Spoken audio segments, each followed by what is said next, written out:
Draw the graphs of the equations this and this. तो सबसे पहले हमें ये दो लीनियर इक्वेशंस दी गई हैं in two variables X and Y, और इनके हमने ग्राफ बनाने। तो ग्राफ का मतलब ये लीनियर इक्वेशन है, तो लाइंस बनेगी, इसकी भी एक लाइन और इसकी भी एक लाइन बनेगी। उसके बाद वो कहता है determine the coordinates of the vertices of the triangle formed. तो वो कहता है कि इन लाइंस को यूज़ करके एक ट्रायंगल बनेगी by these lines and the x axis. X axis होगा जो ग्राफ का, और ये जो दो लाइंस होंगी इनसे एक ट्रायंगल बनेगी। उसके वर्टिसेस के कोऑर्डिनेट्स बताओ, यानी कि वो पॉइंट्स बताओ, and shade the triangular region, और जो ट्रायंगुलर रीजन बनेगा उसको आप शेडिंग कर दो। ठीक है, तो बड़ा सिंपल सा है। पहले तो ये दोनों इक्वेशंस के मुझे 3-3 पॉइंट्स लेने हैं। ठीक है, मिनिमम 2 चाहिए लेकिन रिकमेंडेड 3 होते हैं। इसको मैं अब एक काम करता हूँ, तो x इस साइड रखता हूँ और बाकी सब उधर ले जाता हूँ, तो ये हो जाएगा y-1। उसके बाद वही पुराना वाला काम, इसमें y की वैल्यू से मैं 2 पुट कर देता हूँ, तो x मेरे पास कितना आ जाएगा 2-1 यानी कि 1। मैं 0 भी पुट कर सकता हूँ। मैं एक काम करता हूँ, लेट्स से y को 0 पुट कर देता हूँ, तो मेरा x कितना आ जाएगा 0-1 यानी कि -1। तो इट डजेंट मैटर मैं 0 पुट करूँ, 1, 2, 3 कुछ भी पुट कर सकता हूँ, लेकिन वो पॉइंट आप पुट करो जिससे ग्राफ प्लॉट करना आसान हो जाए। ठीक है, थोड़ा सा विजुलाइज कर सकते हो। तो x जब मेरा 1 है तो y है मेरा 2, x जब है -1 तो y है 0। तो चलो मैं एक पॉइंट और ले लेता हूँ, से y = 3। तो इस पर मेरा x कितना आ जाएगा 3-1 यानी कि 2। तो x हो गया मेरा 2 और y हो गया 3। सिमिलरली इस तरफ मैं x की टर्म्स इधर रख लेता हूँ, बाकी सब उधर गया तो हो जाएगा 12 - 2y। 12 उधर जाएगा, ये प्लस का हो गया, ये माइनस का हो गया। तो x मेरा कितना आ जाएगा 12 - 2y डिवाइडेड बाय 3।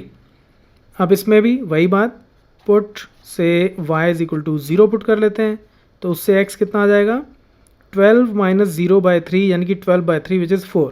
तो ये सिंपल सी कैलकुलेशन आप खुद ही कर सकते हो। y की वैल्यू बस यहाँ पे 0 डालनी है, तो ये हो जाएगा 4। और एक पॉइंट मैं और ले लेता हूँ, से पुट y = अब देखो मैं y को यहाँ पे ना 3 पुट कर देता हूँ। मैं क्यों 3 पुट कर रहा हूँ, क्योंकि अगर मैं इसको 1, 2 पुट करूँगा तो ये ना फ्रैक्शन में आ जाएगी वैल्यू। तो ये आप खुद करके देख सकते हो, रफ वर्क में आपको पता चल जाएगा। कोशिश करो कि जब आप इसको सॉल्व करते हो तो जो x की वैल्यू है, जो इसको सॉल्व करके वैल्यू है, वो हमेशा इंटीजर वैल्यू है। उससे ग्राफ ड्रॉ करना आसान होता है, प्लॉट करना आसान होता है, लेकिन ये ज़रूरी नहीं होता। तो मैं इसमें अगर y को 3 पुट करूँगा तो ये हो जाएगा 12 - 6/3। तो ये ओवरऑल मेरे पास x हो जाएगा 6/3 यानी कि 2। तो ये सिंपल सी कैलकुलेशन थी, 12 - 2 × 3 डिवाइडेड बाय 3 यानी कि 12 - 6/3 विच इज़ = 6/3 यानी कि 2। ठीक है, तो ये 2 आ गया मेरे पास। तो एक पॉइंट है मेरा, x जब 4 है y है 0, और y जब 3 है तब x कितना है 2। तो एक पॉइंट आप खुद लेना अब इसमें। तो ये अब मैं इन दोनों लाइंस का ग्राफ ड्रॉ करता हूँ इन पॉइंट्स को लेके। तो सबसे पहले अब ये देखो कि x की सबसे छोटी वैल्यू -1 और सबसे बड़ी वैल्यू है 4। तो यानी कि मुझे -1, तो ये हो गया मेरा, इसको मैं 0 मानूँ, ये 1, 2, 3, 4। तो 4 यहाँ तक आ गया, 1, 2, 3, 4, और -1 इधर आ गया। ठीक है, y कहाँ तक जाता है, y मेरा जाता है 0 से लेके 3 तक। ठीक है, तो ये 0 है, ये 1 हो गया, ये 2 हो गया, और ये 3 हो गया। तो मैं थोड़े बड़े पॉइंट ले लेता हूँ, 4 चाहिए तो 4 भी आ जाएगा। अब सबसे पहले 1 और 2, पहला पॉइंट 1 और 2, तो x1 और y2, तो ये पहला पॉइंट हो गया मेरा। दूसरा -1 और 0, x -1 और y0, तो y0 x एक्सेस पे y0 होता है, यानी कि यही पॉइंट हो गया। तो इस लाइन को मैं थोड़ा सा और एक्सटेंड कर देता हूँ, ये इधर जा रही है। ठीक है, देन 2 और 3, तो ये रहा मेरा 2 और 3 मुझे मिलेगा ये यहाँ पे।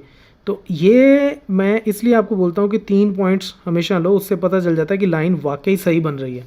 तो अब मैं इन तीनों को ज्वाइन करूँगा तो ये तीनों स्ट्रेट लाइन में आने चाहिए। तो ये तीनों अगर आप देखोगे ये बिल्कुल स्ट्रेट लाइन बना रहे। ठीक है, अब मैं दूसरी लाइन ड्रॉ करता हूँ। दूसरी है 4, 0, सबसे पहले 4, 0, तो ये हो गया मेरा 4, x4 और y0। तो y0 x एक्सेस पे y0 होता है, यहाँ y0, यहाँ 1, तो ये 4, 0 ये आ गया। दूसरा पॉइंट 2 और 3, तो x मेरा 2 इधर 2 तक आया, और फिर y की तरफ मुझे जाना है 3 तक, तो ये यही वाला पॉइंट आ गया जो पहले मैंने दूसरी लाइन पे ड्रॉ किया था। तो अब मैं इन दोनों को भी ज्वाइन कर देता हूँ। तो ये मेरी, ये अगर आप ध्यान से देखोगे तो ये एक ट्रायंगल बन गई। अगर मैं इसकी शेडिंग कर दूँ तो ये आप देखोगे तो ये मेरी एक क्या बन गई, ट्रायंगल। और इसके कोऑर्डिनेट्स क्या हैं, ये कोऑर्डिनेट क्या है, ये है यहाँ पे x है 2 और y है 3, ठीक है। ये पॉइंट क्या है, यहाँ पे मेरा x है 4 और y है 0, ठीक है। x 4 था और y एक्सिस पे 0 होता है, और यहाँ पे x में माइनस की तरफ गया था -1, और इस लाइन के ऊपर x एक्सिस के ऊपर y जो है 0।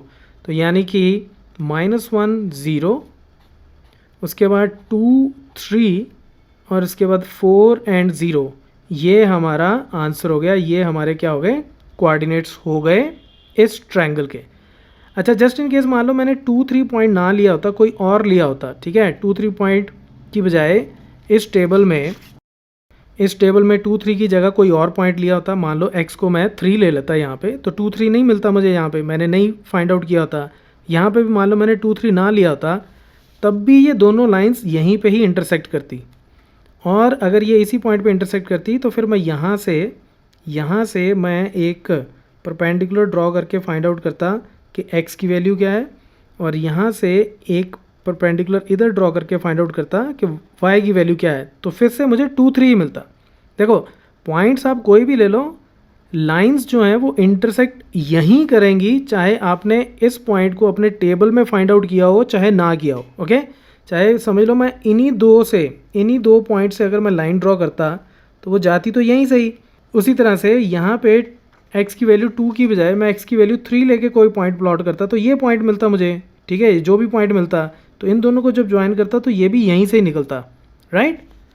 So that's it from this tutorial. Keep watching Mathemafia.